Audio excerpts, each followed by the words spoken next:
Баршаңызға қайырлы күн, құрметті көрермендерім, менің каналыма қош келдіңіздер.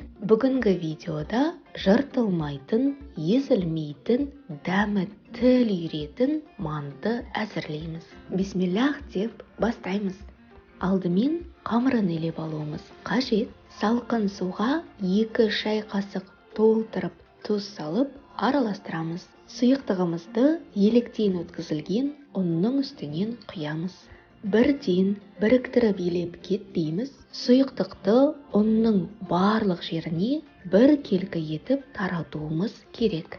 Сондықтан қолымызбен үйкелеп осындай қимылдар жасаймыз. Кейін жұдырығымызбен қаттырақ басып, қамырымызды біріктіруге кірісеміз. Ұнның құрғақ түйіршіктері қалып қалмауы керек.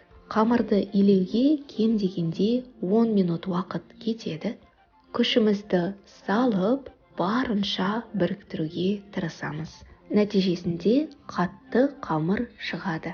Мантының қамыры жыртылмау үшін, езілмеу үшін қамырдың қатты болуы және де иі қануы маңызды. Бастапқыда қамыр бірікпейтіндей көрінеді, сонда да тоқтамай илей беріңіз. Шамамен 10 минут илеген соң бірігетініне көзіңіз жетеді.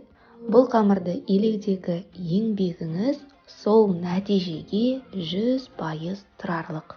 Байқасаңыз, бұл мантының қамырына жұмыртқа қосылмайды. Себебі жұмыртқа қоссаңыз, бұл қамыр тез кеуіп қалады. Енді жұдырығымызбен басып, 4 бұрышты формаға келтіреміз. Конверт жасауымыз керек.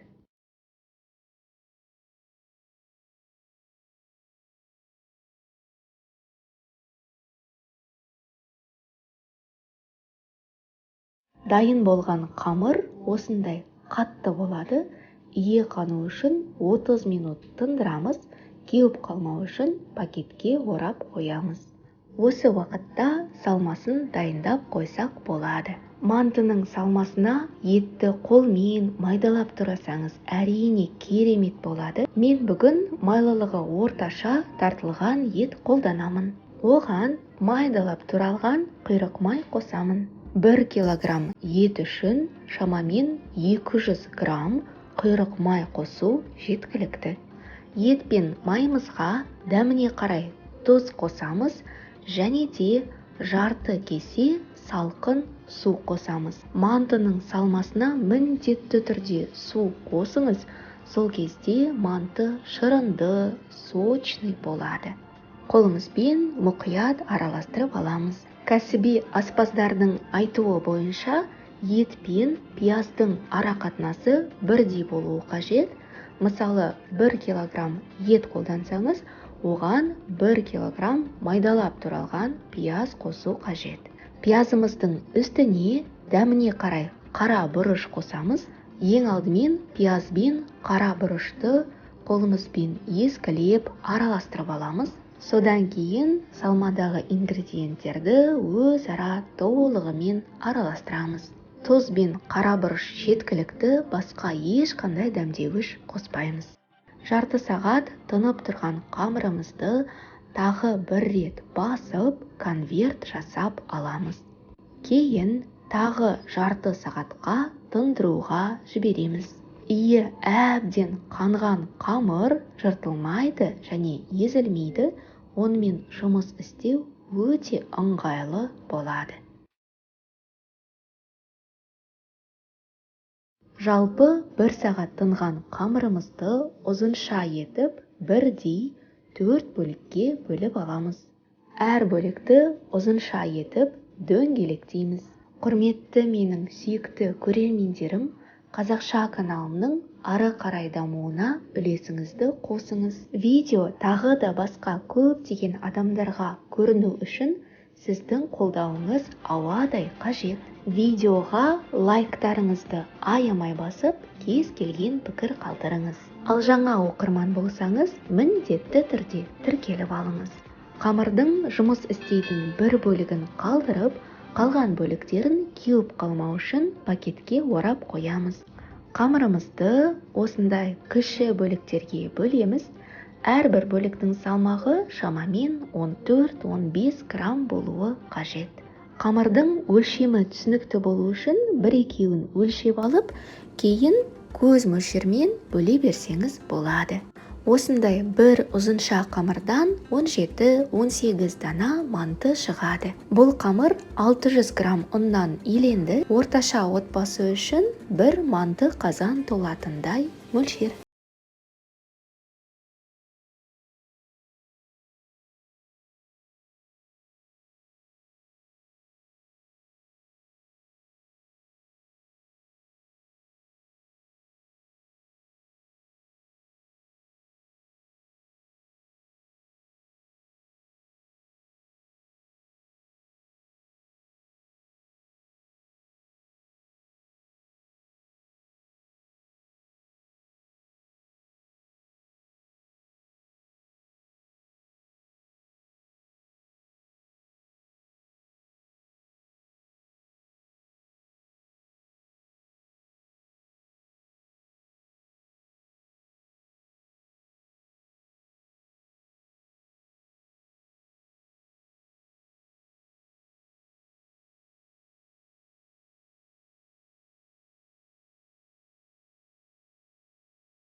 Қалмауы керек. Қонақ дастарханға осындай өрілген мантыларды ұсынғанда сондай әдемі табиғат ашарлықтай көрінеді. Жалпы тамақта дәмімен қатар бет бейнесі де маңызды деп ойлаймын. Және де бұл видеода сіздерге бонус ретінде роза мантының түйілуінің ең оңай жолын көрсетемін. Бұл әдісті өзімнің туған әжемдей болып кеткен жолдасымның әжесінен үйренген болатынмын. Қараңыздаршы, қандай әдемі, ал түйілуі өте оңай. Нағыз роза гүлінен аумай қалды. Түйіп болған соң қамырымыздың шеттерін гүліміздің күлтелеріне ұқсатып, тартып жібереміз. Манты қазанымызға бір-біріне жабыстырмай, сәл алшақтау етіп орналастырамыз. Қаласаңыз, бетіне май жақсаңыз болады. Мантыларымыз осындай әп-әдемі болып, жарты сағатта пісіп шықты. Көріп тұрғандарыңыздай дана-дана болып, езілмей, жыртылмай піседі. Бет бейнесі табиғат ашарлықтай сондай әдемі, ал дәмін сөзбен айтып жеткізе алмаймын. Дастарханымыздың сәнін келтіріп тұрған әжемнің роза мантыларын қараңыз. Осы рецептпен міндетті түрде дайындап, отбасыңызды қуантыңыз. Мені стористе белгілесеңіз, қуанып қаламын. Видео ұнаса, лайк басып, пікір қалдырыңыз, тіркелуді де ұмытпаңыз. Дастарханыңыздан дәм үзілмесін, амандықта, жақсылықта, жаңа видеоларда жүздескенше.